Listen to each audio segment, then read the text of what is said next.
कार्तिक मास व्रत कथा का पहला अध्याय। कार्तिक मास का शास्त्रों में विशेष महत्व बताया गया है। इस महीने जो व्यक्ति भगवान विष्णु और माता लक्ष्मी की उपासना करता है उसकी सारी इच्छाएं पूर्ण होती है। साथ ही कार्तिक मास में कार्तिक महात्म्य का व्रत कथा का पाठ जरूर करना चाहिए। चलिए आज हम कार्तिक मास का पहला अध्याय सुनाते हैं।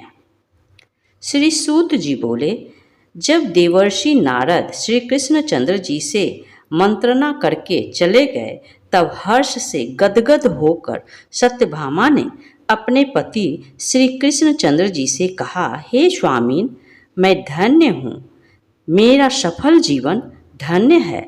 मैं अपने को कृत्य समझती हूँ। मेरे जन्मदाता वे माता पिता भी धन्य हैं, क्योंकि उन्होंने निसंदेह त्रैलोक्य सुंदरी मुझ सत्यभामा को जन्म दिया है।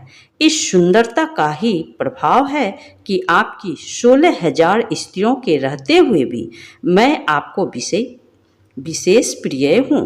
केवल इसी के लिए मैंने कल्प वृक्ष के साथ आदि पुरुष आपको विधि पूर्वक संकल्प कर नारद के लिए उस समय समर्पित कर दिया था, जब संसार के लोग कल्प वृक्ष का नाम तक नहीं जानते थे।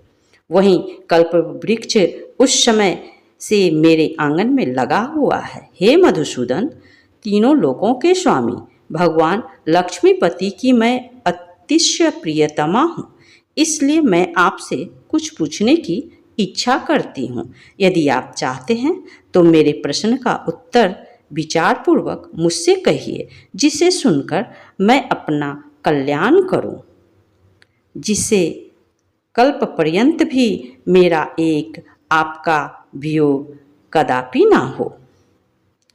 श्री सूत जी ने कहा कि इस प्रकार अपनी प्रियतमा सत्यभामा की बातें सुनकर श्री कृष्ण जी मंद मंद मुस्कुराने लगे। सत्यभामा का हाथ अपने हाथ में लेकर हास परिहास के साथ कल्प वृक्ष के नीचे पहुँचे और उस स्थान से सब सेवकों को हटा दिया। सत्यभामा की ओर देखकर हंसे, साथ ही पूछा, सत्यभामा, भगवान के इस अनुराग को देखकर संतुष्ट और पुलकित हो गई और कृष्णचंद्र जी भी सत्यभामा को देखकर गदगद हो गए। श्री भगवान ने कहा कि हे देवी, वास्तव में मैं इन 16,000 स्त्रियों के रहते हुए भी तुम मुझे प्राण से तुल्य प्यारी हो।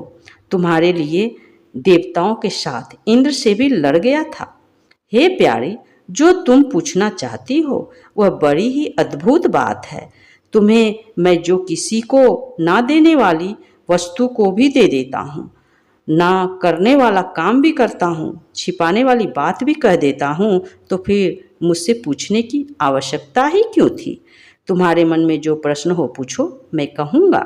सत्यभामा ने कहा, हे नाथ, मैंने पूर्व जन्म में कौन सा दान, व्रत अथवा तपस्या की थी जिसके प्रभाव से मैं संसार में पैदा होकर भी संसार की बाधाओं से मुक्त हूँ और आपकी अर्धांगिनी हूँ। सर्वदा गरुड़ पर सवारी करती हूँ। आपके साथ इंद्रादिक देवताओं के यहाँ आपके जाने पर आपके साथ मैं भी जाती हूँ। यही मैं पूछती हूँ कि मैंने उस जन्म में कौन सा शुभ कार्य किया है, पूर्व जन्म में कौन थी, मेरा कैसा स्वभाव था और मैं किसकी पुत्री थी। श्री कृष्ण जी ने कहा, हे प्रिय, तुम सावधान होकर सुनो, मैं तुम्हारे पूर्व जन्म की कथा कहता हूँ। उस जन्म में तुमने जिस पवित्र व्रत को किया था सो बतलाता हूँ। जबकि सतयुग का अंत हो रहा था, उस समय मायापुरी में एक अत्रि गोत्र वाला देव शर्मा नामक ब्राह्मण निवास करता था। वह समस्त वेदों तथा वेदांगों में पारंगत, अतिथि पूजक, अग्निहोत्री तथा सूर्य नारायण का व्रत करता था। सर्वदा सूर्य देव की उपासना करने के कारण वह दूसरे सूर्य की भांति दैदीप्यमान था। उसको वृद्धावस्था में गुणवती नाम की एक कन्या उत्पन्न हुई। देव शर्मा को उस पुत्री के अतिरिक्त कोई संतान नहीं थी। उसने अपनी पुत्री का विवाह अपने एक शिष्य चंद्र के साथ कर दिया। पुत्र विहीन देव शर्मा अपने शिष्य चंद्र को अपने पुत्र के समान मानते थे और जितेंद्रिय चंद्र भी देव शर्मा को अपने पिता के सदृश समझता था। एक दिन चंद्र और देव शर्मा दोनों कुश और समिधा लाने के लिए वन में गए और इधर उधर घूमते घूमते हिमालय के समीप एक उपवन में पहुंच गए। तब उन्होंने एक विकराल राक्षस को अपनी ओर आते देखा।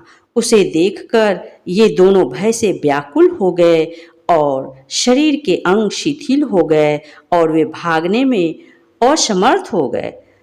यम स्वरूप उस राक्षस ने उन दोनों को मार डाला। हमारे गणों ने उस क्षेत्र के प्रभाव उन दोनों के धार्मिक सौभाग्य के कारण उन दोनों को वैकुंठ धाम में पहुंचाया।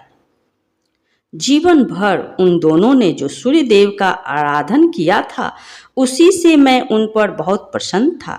हे प्रिय, शैव सूर्योपासक, गणेश के पूजक, वैष्णव और शक्ति के पूजक जैसे वर्षा का पानी समुद्र में गिरता है उसी भांति ये सब अंत में मेरे ही समीप आते हैं। अकेला मैं ही नाम और क्रिया के भेद से 5 रूपों में विभक्त हूँ। जैसे किसी का नाम देवदत्त है, वहीं देवदत्त किसी का बाप है, किसी का पुत्र है, किसी का भाई है और किसी का भतीजा है, लेकिन वास्तव में यह देवदत्त एक ही है। अस्त सूर्य के समान तेजस्वी वे दोनों मेरे बैकुंठ में आकर रहने लगे। विमान पर यात्रा करते थे, उनका मेरे समान रूप था। वो मेरे ही समीप रहते थे और उनके शरीर में दिव्य चंदन लगा रहता था।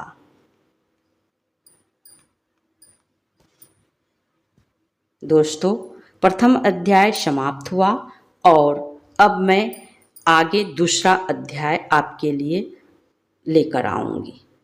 तब तक के लिए आज्ञा दीजिए। हमारा वीडियो देखने के लिए आपको बहुत बहुत धन्यवाद।